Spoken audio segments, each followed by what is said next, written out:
You see this thing? This is worthless. Okay, maybe not worthless. The Switch 2 Pro Controller is actually a pretty great controller. I've had it for about a week, a little over a week. I've actually mentioned it in my collection tour last week. And I've been using it for a bit ever since. And I quite like it. Like, this is a great controller. And comparing it to the Switch 1 Pro controller, there are some very obvious upgrades. For example, the analog sticks are a lot better. They're super smooth now, so they've made this design where the analog stick, when you rotate it, it doesn't actually touch the edge of the circle that you see. The contact point is actually on the inside of the controller, and it's between two much smoother surfaces, so everything here feels like super smooth to move, and even around the edges, there's just like no noise when you're moving things around, and it's really, really cool. Like, I love how it feels. It's so quiet and comfortable. The design as a whole has been a little bit refined. They kind of shaved like a little bit off of the back here where the grips are, so it feels like your fingers wrap around the grips a little bit more. I actually found this a little weird at first. Like, it wasn't quite as... It just wasn't what I was used to before, so I found it was a little bit strange. They made the plastic completely opaque, which I usually like translucent plastics, but I do think that it looks pretty sleek in this design. Like, I feel like after a while, the Pro Controller looks almost a little bit cheaper because of that translucent design, and this feels a lot more premium in a way. I also really like the dual tone look they went for. Like, I think this light gray here at the top is a really cool contrast with the black of the rest of the chassis. So, like, overall, I really like the controller. And of course, other improvements, I think the buttons seem a little bit bigger. The D-pad has supposedly been improved, according to what a lot of people have been saying. I feel it a little bit, but I haven't really had a chance to play a game that uses a D-pad yet, though it does feel pretty nice. And another big addition are the buttons on the back here. Those are also pretty cool because not a lot of, like, this is a Pro controller, but realistically it's kind of the equivalent to the DualSense or the standard Xbox wireless controller. So, this is the only one of those that has back buttons.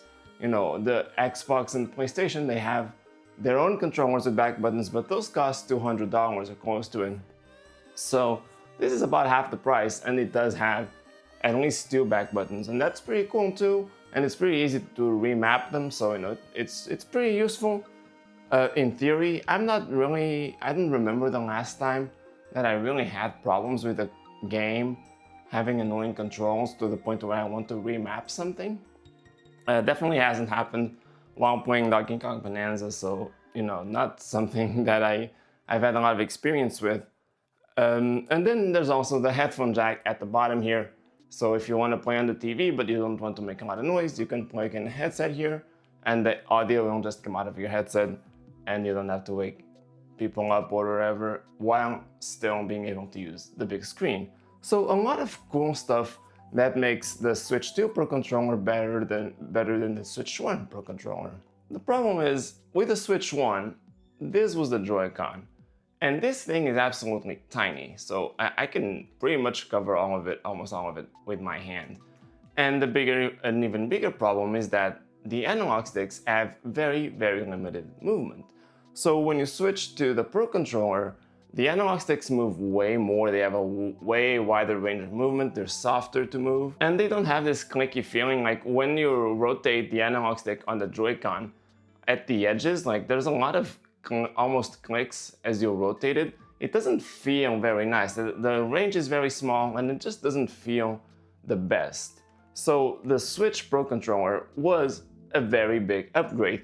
I've never been like a snob with controllers, and I actually try not to be a snob with controllers because, you buy this $300 console or $450 with the Switch 2, like, I don't think most people want to spend that much money and then hear, oh, if you want to have an actually good experience, you need to spend an extra 70, 80, 90 on the Pro Controller. Like, I don't like telling that to people, like, that sucks.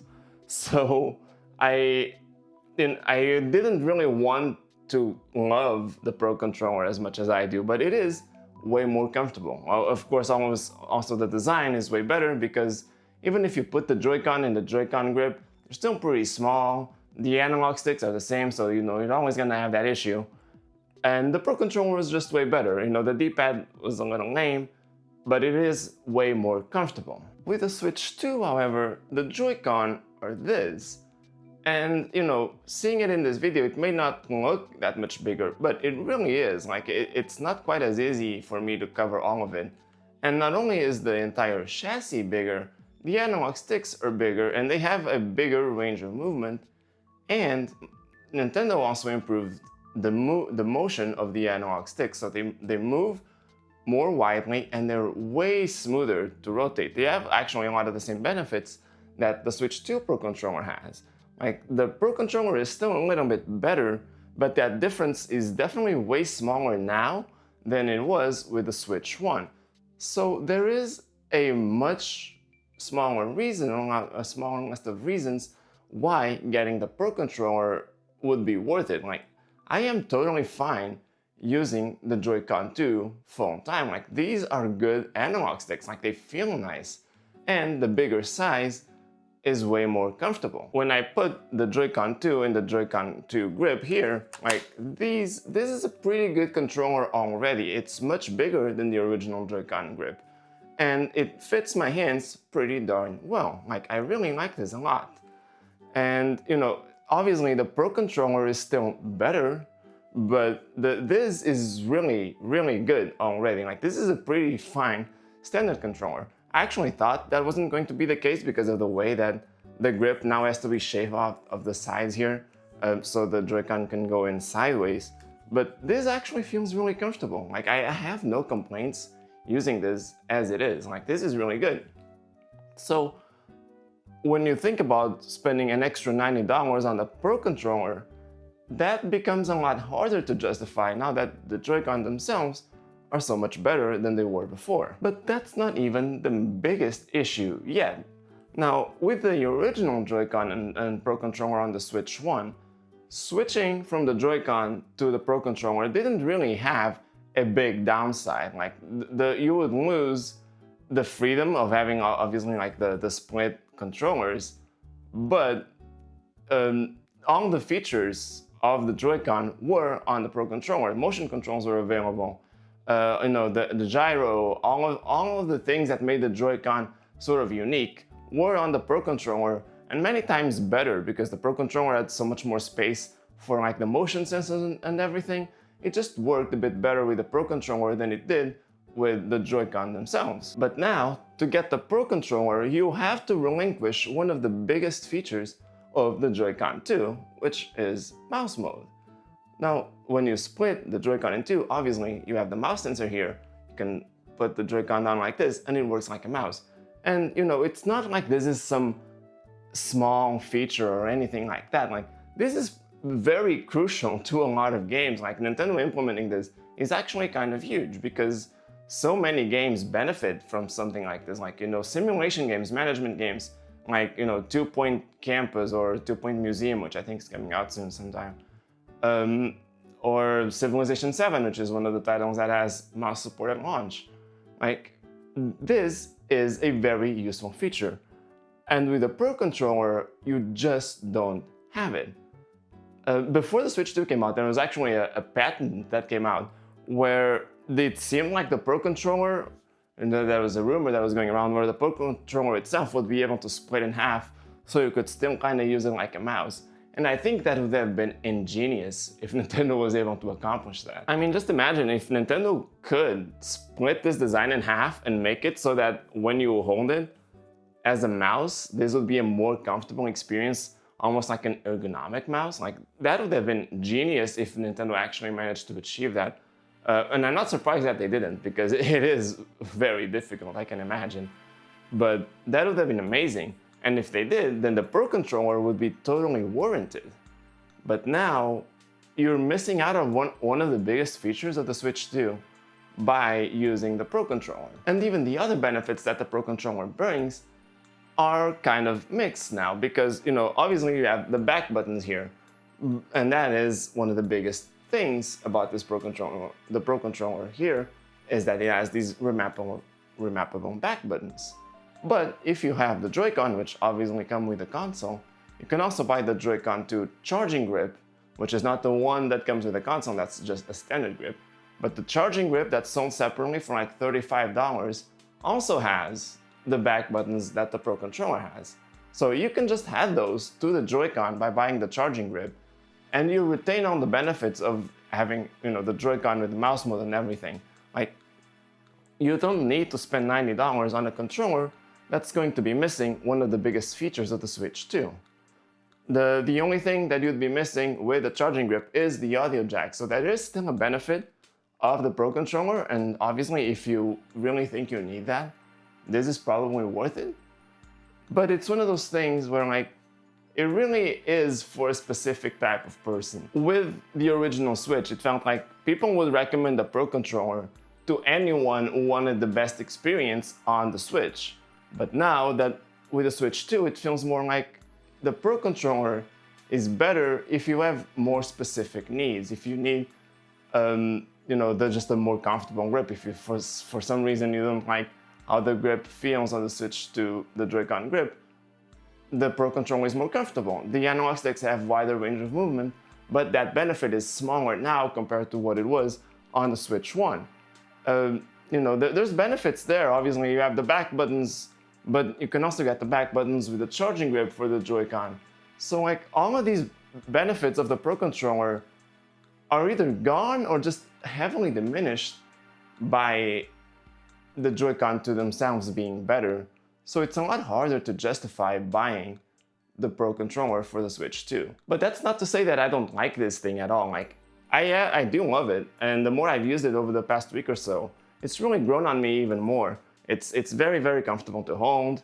The analog sticks feel amazing, and I really like the feel that it has to the touch. Like the original Switch Pro Controller had this almost half rubberized grip for the grips here. This is entirely plastic, and I thought that would be worse, but it's really nice, soft touch plastic. It feels really nice in the hand. So I love this design, but Nintendo also improved the Joy-Con 2 so much that spending $90 on this is way harder to justify this time around compared to the previous generation. Is that a good thing or a bad thing? Well, personally, I think it's actually a good thing because like I was saying, I don't like telling people that after buying their $450 console, they also need to spend an extra $85, $90, whatever it is, to get the ideal experience. I really don't think this time around you need that. You can just have a really good experience using the Joy-Con 2 that come with the console. And to me, that is a benefit. It's just interesting that, this very expensive product that Nintendo makes is not as valuable as it used to be. But anyway, those are just some very early thoughts actually on the Switch 2 Pro Controller. I have had it for a bit over a week. I haven't had as much time to play as I would like, so it's not like I've had super extensive experience with this. But I do think, going from the Joy-Con 2 that I've used for nearly 2 months to this is not as big of an upgrade as it was with the Switch 1 Joy-Con to the Switch 1 Pro Controller. So, if you've been on the fence, if you're not sure if you need it, probably don't buy it until you've had first-hand experience. If you can try it out at a friend's house or a store or something, maybe then you can make sure that it's right for you. But I really don't think the majority of people who have a Switch 2 are going to need to buy the Switch 2 Pro Controller. But yeah, that's pretty much all for today. I hope you've liked this video. I hope the audio quality is working out pretty well. I am still using this lav mic. I've switched the camera lens to something else this time around. I noticed last video there was a bit of a fisheye effect on the camera, so hopefully this looks a little bit better. Yeah, thank you for watching. If there's anything you'd like me to cover in the future, let me know. I'll try to be streaming tonight. I'll probably be playing more Donkey Kong Country. And since Dragon Drive has a demo going on right now, just this weekend, and it starts at the time that I'm usually streaming, maybe I'll try to make some time and play Dragon Drive on stream. I think that could be interesting if I can figure out how to play it.